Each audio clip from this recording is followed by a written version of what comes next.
Hey everyone, I'm Alex. And I'm Courtney. And this is Nerds at Odds.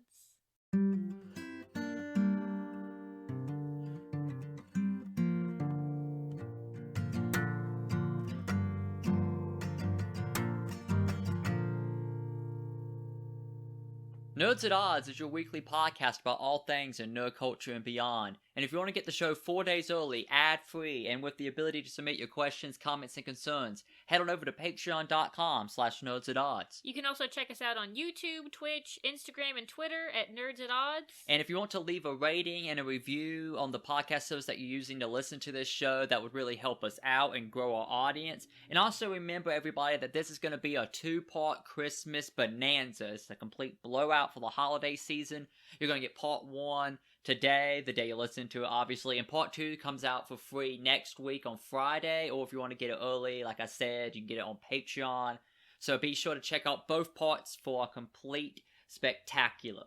Yes. Now we're going to hop on into what we've been doing recently. Courtney, what have you been up to? I've been playing a lot of Assassin's Creed Valhalla and enjoying that a lot. Yeah, you've started doing some story stuff because you've cleared out all the areas about that you're level at, right? Yeah, well, I've started doing when I accept like the main quest to do an alliance. Yeah, like in with an area.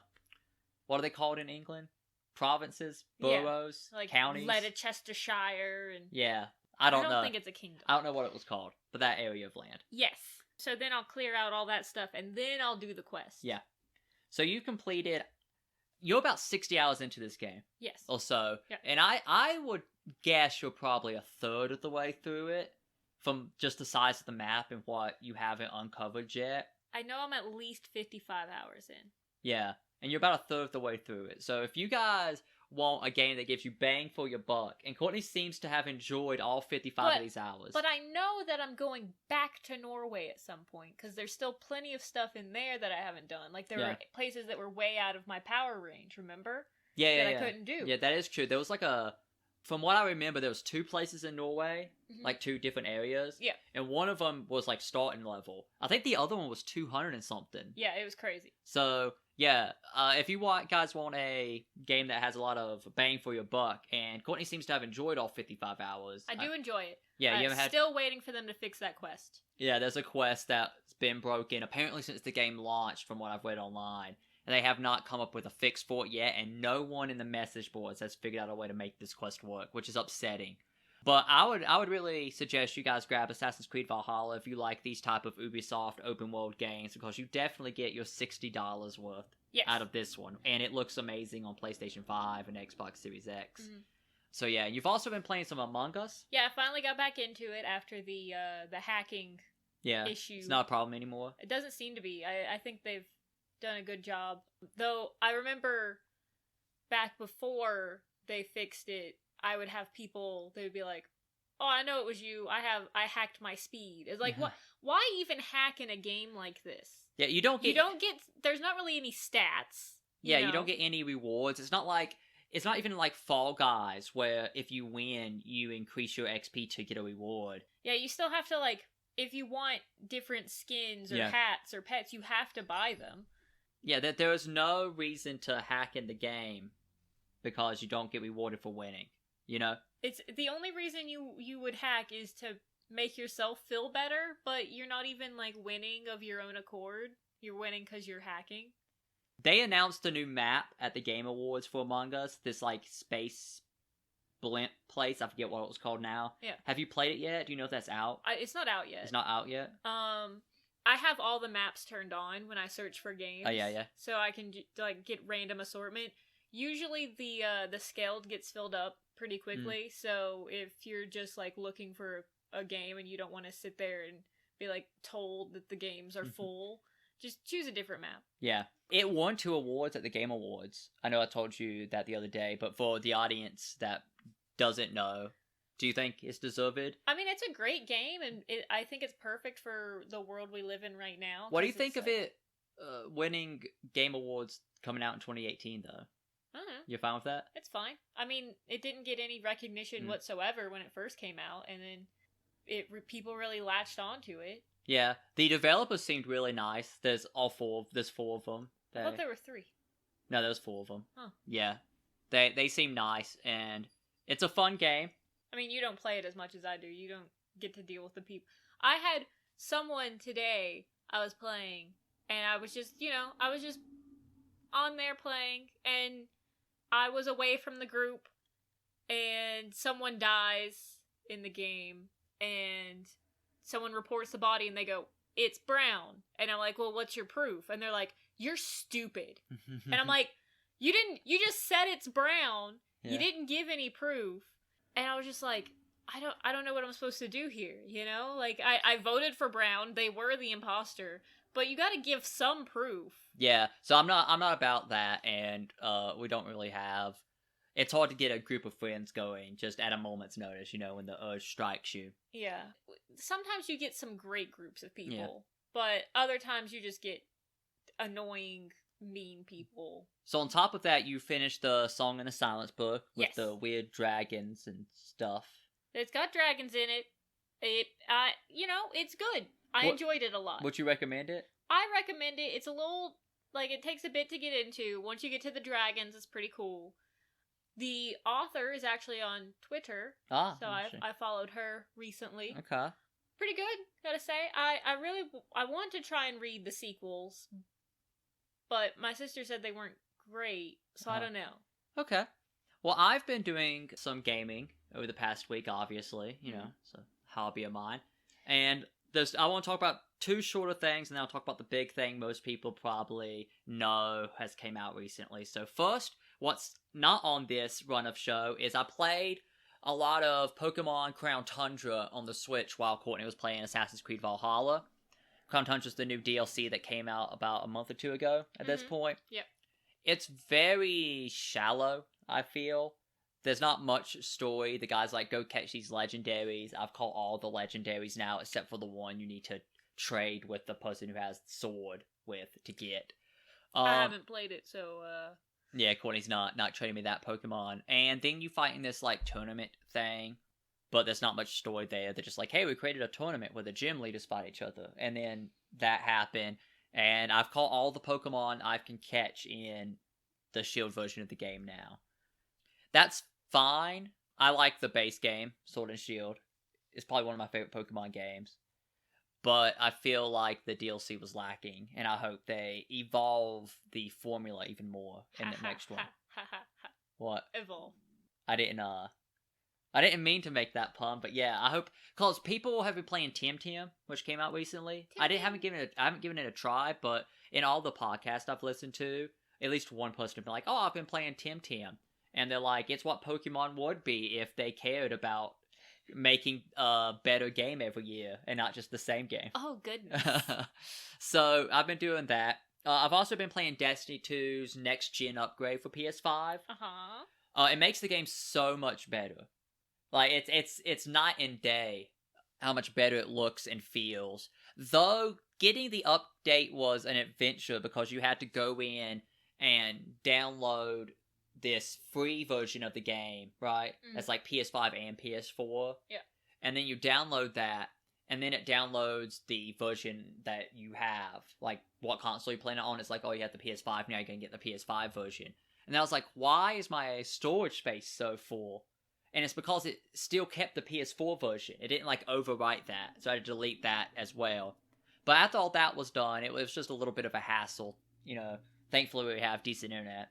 But yeah, the game, if you have a next-gen console, you need to get this update. It's free. Just look up how to do it on your respective console, because it makes the gaming experience on Destiny 2 much better. Now for the big one.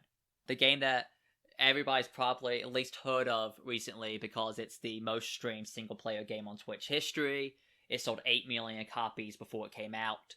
Cyberpunk 2077. I'm playing it on PS5.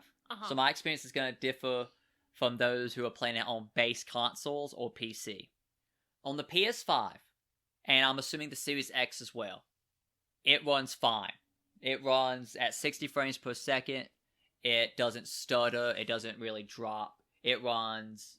There've been a couple of, crashing. Yeah, it's crashed on me twice. Luckily, it auto-saves, every 2 minutes. So that's not a huge deal. It's an annoyance. But it's not a huge deal, at least for me. Though it's playable is what I'm saying. It's smooth. It looks good. It runs at like 1440. It looks good, right? It doesn't have the high-end flourishes that you see on PC, right? Uh-huh. Like what you would call next gen yet, because it's just running in backwards compatibility mode.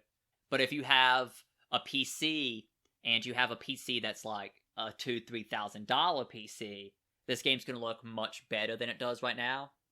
But they're gonna release a next gen update for it in the future. But I highly doubt it's gonna run at 60 with those. It might run at 30.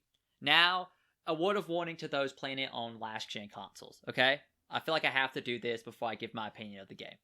It seems unplayable on those consoles. From what I've seen, I was watching Digital Foundry do a breakdown where it's running at 12 frames per second on the PS4, and it looks like a stop motion animation while you're trying to play it. And they made the comparison to it's like Witcher 3 on Switch. You're just kind of lucky it runs on this thing at all. But if you have a base system, I don't think you should buy it to play it. Now, my impressions, without the way knowing that I've had the playable experience of the game, I think it's amazing.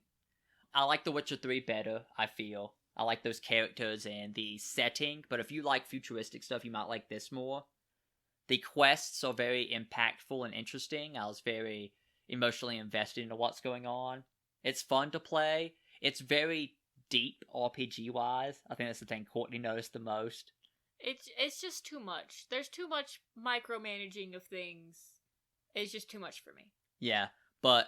Just give me a skill tree, and I look at the cool things that I want, and I grab those, like in Valhalla, and I just have pieces of armor that I can upgrade, and that's it. Yeah, because in this game you have skills, perks, you have 3 weapon slots, you have 6 or 8 armor slots, and then you have your every body part you can replace. So you have like 25 different body parts you can replace with cybernetics. So it's very in-depth. But if you have a PS5, Xbox Series X, or a PC that could run it at like decent specs, I'd say you definitely should check this out, because if you have a machine that can run it, this is probably the most technically advanced open world game. It's like GTA 5 with how big the city is, but GTA 5 City is like a sandbox, I feel, and this is like an actual city in a way.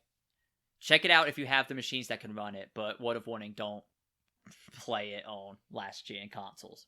Now, what we've been doing is watching Christmas movies in preparation for this episode, I feel. Yes. That's about it.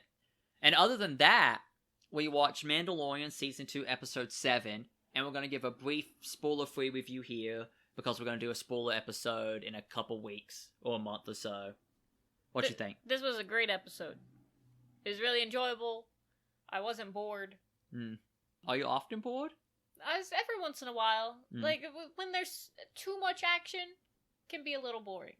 You know? It's like, like the Fan 4 stick. Oh, yeah. There was a lot of nothing going on, but even so, there was a lot of stuff going on as well, and you're just like, ah. So this episode, I think, is probably my favorite of the entire show so far. It had the right mix of everything. Last week's episode was kind of action-filled with characters that you like. This episode, I felt, had more character moments with them, but it was somehow funny, intense, had good character moments, had a lot of action. It had everything you would want. It was still short. I think it's under 30 minutes. There were some great lines. Yeah. If you take out the opening credits and ending credits, still under 30 minutes, which I don't like. But yeah, Courtney's right. There was a lot of great moments in this one. I don't know what else we can say without spoiling it. You should definitely check out the show. Also, on the Instagram, I've been posting a lot of Pokemon pictures of the Pokemon cards. And I will continue to do this. I think, just looking through all the old cards that I have that are, like, good. And then maybe some of my newer EXs, GXs, Megas, whatever. Yeah. So check out the Instagram if you're into that. If you like listening to podcasts about things in nerd culture, you might enjoy listening to audiobooks that can transport you away on grand adventures to exciting worlds, all while you go about your daily tasks like driving, cooking, and cleaning. Audible is the perfect place for you to find epic tales, and right now, all listeners can get a 30-day free trial by going to audibletrial.com/nerdsatodds. I'm currently listening to Dune by Frank Herbert in preparation for the movie that comes out later this year, and it has really helped me fight the boredom induced by this pandemic. Audible has thousands of audiobooks available, and the best part is that with your free 30-day trial, you can download and listen to them all for free. So go to audible.com/nerdsodoz to get listening today. Alright, so let's get on into the topic of today's show, our Christmas special. So I thought it would be good if we started off talking about what our Christmas traditions are during a normal year. And maybe not recently since we're both adults, but maybe like when we were kids perhaps, because that's more the magical time. We could do a little bit of both. Okay, you want to start off what we did as a kid and what we would do now if it was a normal year? You want to do that? Okay, so you start first. What would you do as a kid? So, usually Christmas trees up as soon as can be. Advent or before, which Advent is the start of the Christmas season in Catholicism and other such cultures. You know, like an Advent calendar. I have no clue what you're talking about right now, but okay. You know the little calendar that you open that's got like the little gift inside? That's an Advent calendar. Okay. Sure. It leads up to the Christmas... Whatever. Anywho. So, usually get the Christmas tree up, lights, that sort of thing. We did it as soon as Thanksgiving was over this year. Yeah, Black Friday. Then on Christmas Eve, we go to candlelight service at the Methodist church in town. Because it was just a nice place to go. Candlelight service was great. The wax burning your fingers, that was interesting. Singing carols, going around after church. It was usually ended about midnight or so. Probably about 10, actually. It seems so much later when you're a kid. And then going around seeing the lights. Go back home. We started doing this later. We would open one gift on Christmas Eve. But we didn't really do that when we were kids. We'd go to sleep. Try to sleep. There'd be nothing under the Christmas tree. No presents at all. And then in the morning when we would wake up, we'd run out into the living room. And it would be covered in presents. Just decimated by presents.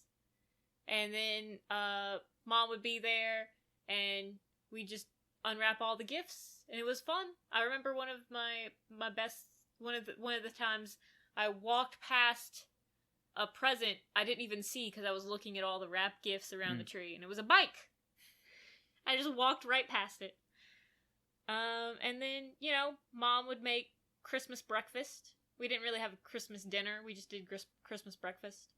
It was great.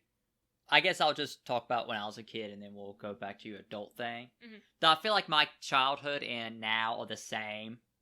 Like, I've always had a split family, to go to several places. So, how it starts is I go to my maternal grandmother's house, and on Christmas Eve, at about 6 in the afternoon, and my uncle cooks steak.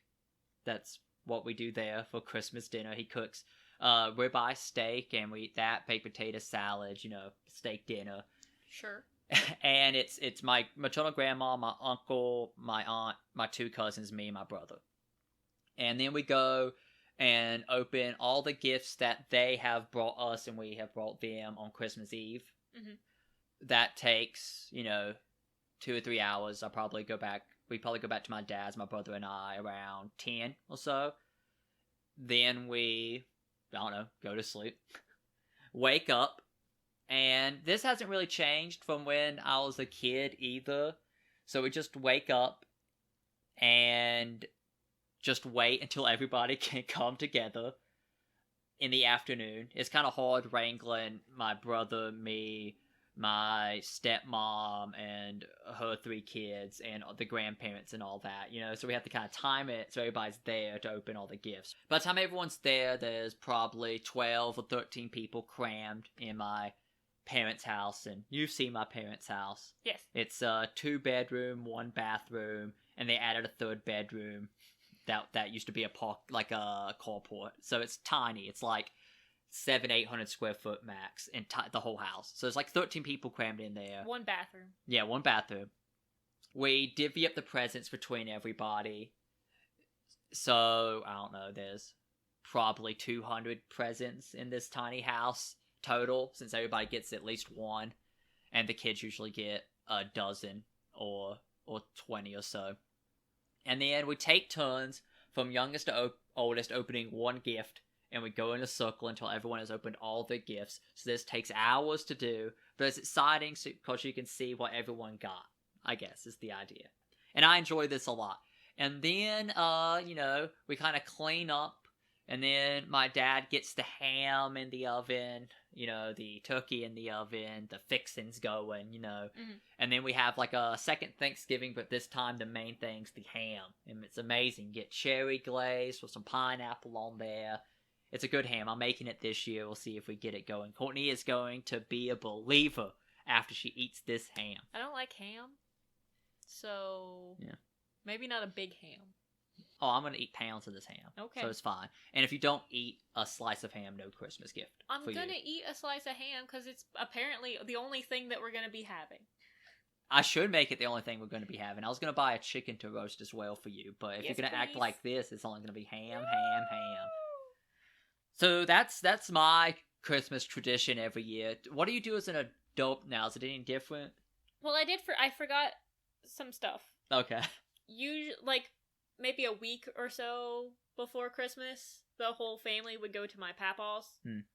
We would decorate an ornament with our name on it and put it on a little Christmas tree.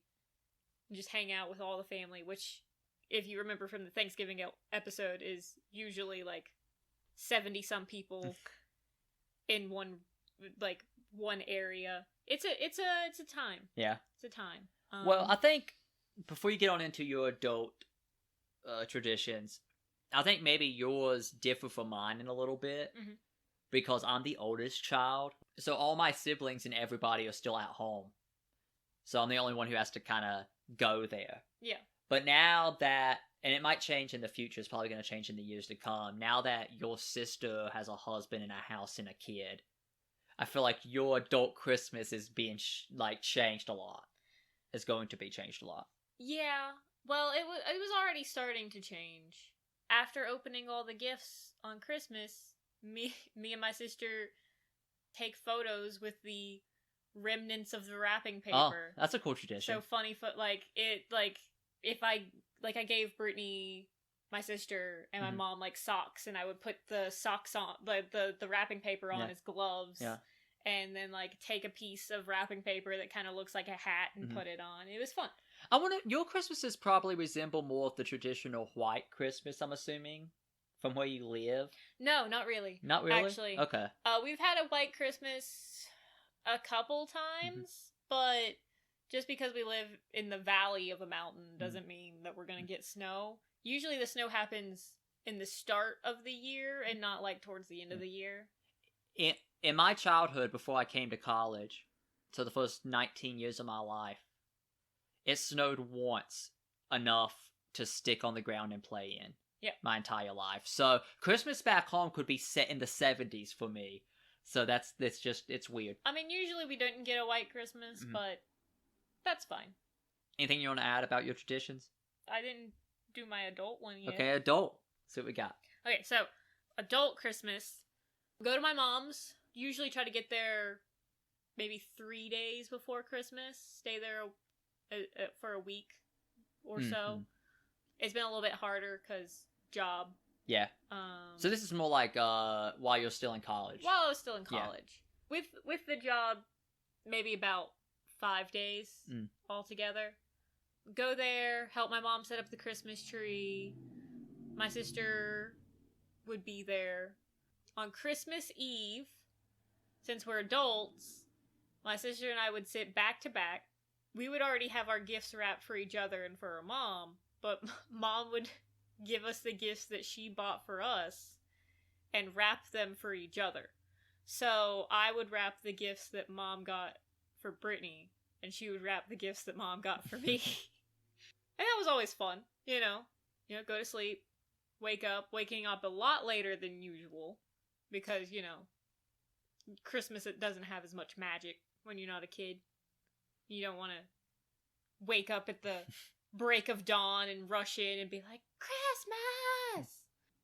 And then open gifts, go around in a circle, and then Mom would make the Christmas breakfast. It was great. Yeah. My idea for what Christmas will be like in the future going forward is I would like to have like one of those big family Christmases, where I don't know if it's going to be like a movie where we go to a ski lodge and drink cocoa You and ski. want to do the ski lodge thing. I don't know if that's like Christmas Day, but that'd be fun, like a vacation with the family. But I want to, me, you, your sister, her husband, their kids, and our kids whenever we have children. I like that idea, and then grandparents can come if they want and hang out. But I want like a big family Christmas, because that sounds more fun. Yeah. Than me and you and our children. And that's yeah, it. yeah. I mean, they need the more the merrier. I think have more kids to play with, have more gifts to open. It's more excitement. Yeah. So on into our favorite Christmas songs.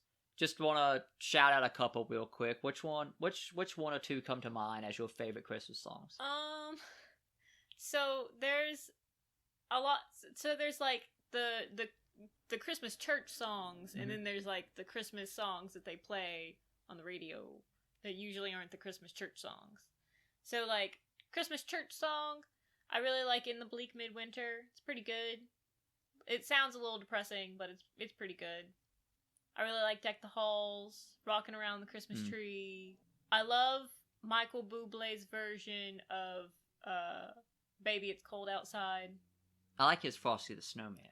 And I really love the Piano Guy's version of Hark the Herald Angels Sing. Okay. It's really rockin', and there's not really any singing, but... My favorite Christmas song is Rockin' Around the Christmas Tree.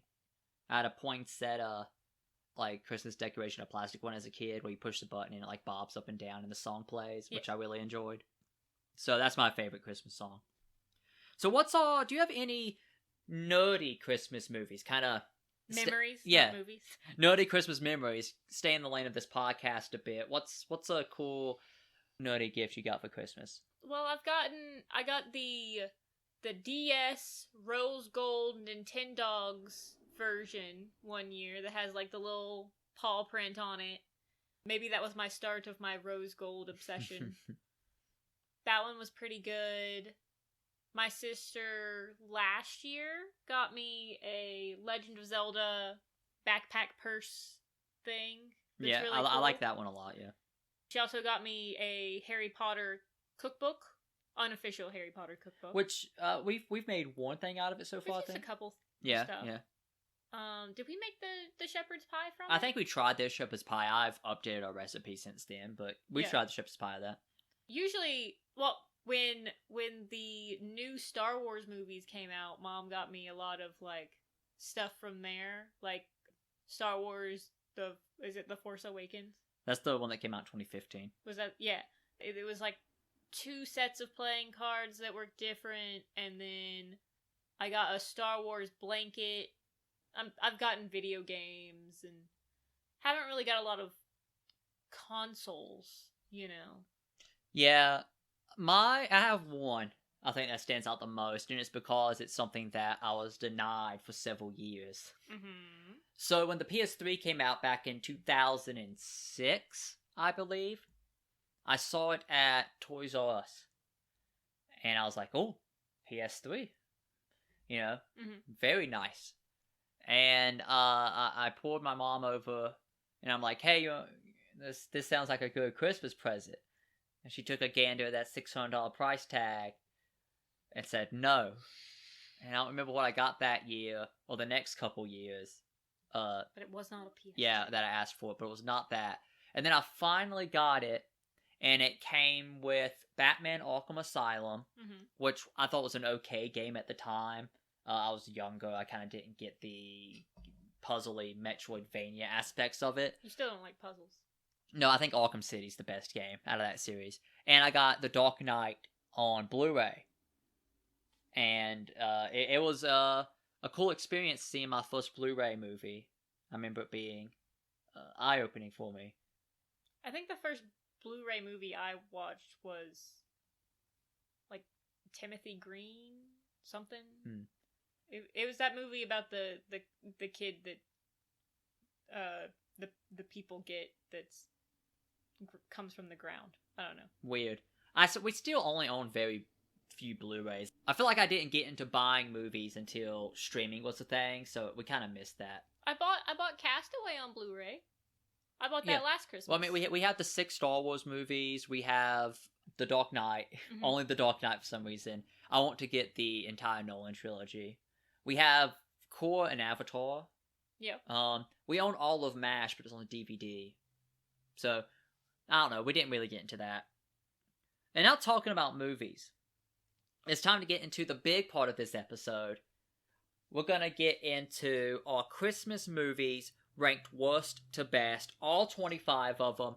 And if you saw on Patreon, we had the list there that you could watch. So if you haven't watched those already, maybe go to patreon.com/nerdsatodds and check out the list of Christmas movies, maybe see what you think about some of them, and then come back and listen to this part. But if you know the movies, let's dive on into this list. And I think we're probably going to get to 5 or 10 of them, and then probably do the rest on the next part. Sound Okay. about right? Sure. Okay. So at number 25, and this one kind of hurts me because I remember liking this one, is The Year Without a Santa Claus. How dare you? I thought it was boring. I thought I was just waiting the whole movie for the Heat Miser song, you know? Mm-hmm. And just, it seemed a bit meandering, especially when the start of the movie is Mrs. Claus telling you something, right? Yeah. It's like, and then this happened, and then this happened, and now we're here, right? She tells you a story, and then it goes and shows you, the movie plays out what she just told you happened for like the first 5-10 minutes. I mean, I feel like it runs a bit long. If you cut it down to like a 25-minute movie instead of an hour movie, it'd be much more snappy. No. No? And I can't believe that you put this above Rudolph and Frosty the You mean Snowman. behind? Yeah, you put this behind that. Rudolph was annoying. Like, I was rewatching it, I'm like, this is so annoying at all times. I don't know why you put this so low. I thought it was a bit boring. It's- It's not as well made either as It is Rudolph. not Christmas without A Year Without a Santa Claus. Yep. I cannot Abide stress by it. that enough. This will be watched every year. How could you? I feel like this and a lot of these lower on the list are ones that you watch as a kid or with your kids. But I don't know if I'm trying to watch this every year, you know? As an adult. I watch it every year. You think so? We Yes. keep it on the list? We have to. Fine, we'll keep it on the list. It's my favorite old Christmas movie. Okay. Next at number 24 is Star Wars Lego Holiday Special, the one that just came out. I gave it a mediocre. I'm not gonna hop on the Star Wars issues with it. I Too thought it was much. fine. It did have Star Wars issues. Yeah. It has interesting implications if they're gonna try and make it actually canon I doubt it's canon. and like the time stuff. Yeah, I don't think it's canon. It annoyed me to no end, just some of the things that they said were things that I'm like, that's definitely not true. Also, it's real weird when the woman who calls Chewbacca her boyfriend Yeah. came in and like Chewbacca's wife's there. there and like she tackles Chewbacca. It's real yeah, weird. Yeah, so I thought it was going to start with just being the sequel characters, and I'm like, I'm going to hate this. And then they travel back in time and you see prequel stuff and original trilogy stuff, and I'm like, oh, characters I care about, right? Yeah. But just some of the things that happen annoyed me when it comes to Star Wars wise, and it was just whatever. I mean, there were some cool parts, but it was largely meh. Yeah, I gave it a mediocre. We're not watching it again. I mean, it's so hard because they can't say like, oh, well, Christmas is a thing, because then Yeah. it's like religion. I'm fine with Life Day being a thing. Life Day's fine, but it's just like I don't know. It's like, why is it so oddly similar to Christmas? Mm. And I don't know. It's just weird. Yeah. Next up on the list at 23 is Rudolph. I would have put this last probably. Yeah. Because, man, is it sexist. Yeah, Rudolph is very problematic. It's sexist, it's a little racist, it's boring in places, it's meandering. I think it's better made than Year Without Santa Claus. This is men's work. Yeah, you take the women home. You know? take the women and home. Also, it doesn't say what I think it's trying to say, right? It's trying to say like, oh, it's okay. Embrace your. Santa's mean. Yeah, like embrace what makes you unique, and that's a good thing, right? But they don't care. They don't care about Rudolph. Everyone's mean to Rudolph, and they just want to use him. Well, it's like capitalism, right? Yeah. It's not cool, or it's weird, or it's dumb until it's actually useful, and then everybody wants it. Yeah, so they don't accept Rudolph for who he is. They just accept that he's useful in this situation. But, like, literally, so Santa comes to see the birth of the reindeer. Yeah. And he's like, oh, that's weird. Hopefully he grows out of that. Yeah. And then, like, they're doing the thing where Santa inspects the reindeer, and Rudolph's the best flyer. And it's real cute because, you know, Clarice says that he's cute, and that's why he's able to fly, because he's so happy. And then the nose comes off, and Santa's like, you should be ashamed of yourself, Donner, who's his dad. Yeah. It's like, he had a good takeoff, too. It's like, he still had a good takeoff. Yeah, he's a good flyer, you know, and he has this light on his nose. They just use him, and they don't really accept him in the end, and it's weird. I don't know if we're going to show this to our kids. It's like, it's encouraging children to run away if their parents are disappointed in them. Yeah. Because then your parents will feel sorry and then go after you. It's real weird. Yeah, I don't know if we're going to watch this next year. Probably not. Yeah. I mean, there's this Rudolph that's really good Mhm. that I think we should watch, but we can't find it anywhere. Yeah. We have to get it on DVD. Next up at 22 is Jack Frost with Michael Keaton. I love this movie. I gave it an average. It's not mediocre like Rudolph or Star Wars.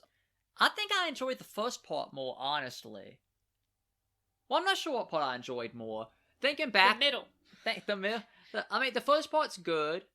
The part with the snowman's good. Yeah. I was worried I was gonna hate this movie because it was gonna be CGI snowman, but it's a puppet made by Jim Henson and all that, and it looks great. I think. I mean, there are some parts where it's clearly like CGI. Yeah, when he has to move certain ways. Yeah. But just when he's like when he's waddling around or just in a scene talking, it's real. It's a puppet, and it looks like it's supposed to be there because it is there, right? Yeah. So it looks great compared to what I was afraid of it looking like.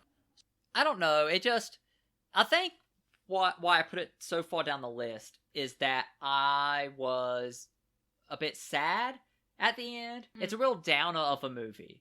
I just felt bad for this kid the whole time, you know? Yeah, that's fair. Yeah, it's a little like Onward in a way, where it's like it's a good movie, but I feel sad for the boys in Onward, and I feel sad for the boy here because like he still loses his dad, you know. Yeah. But the snowman looked good. Yeah. It was a heartwarming story, but I was a little sad, and I think that's what got it put down here. Okay, that's fine.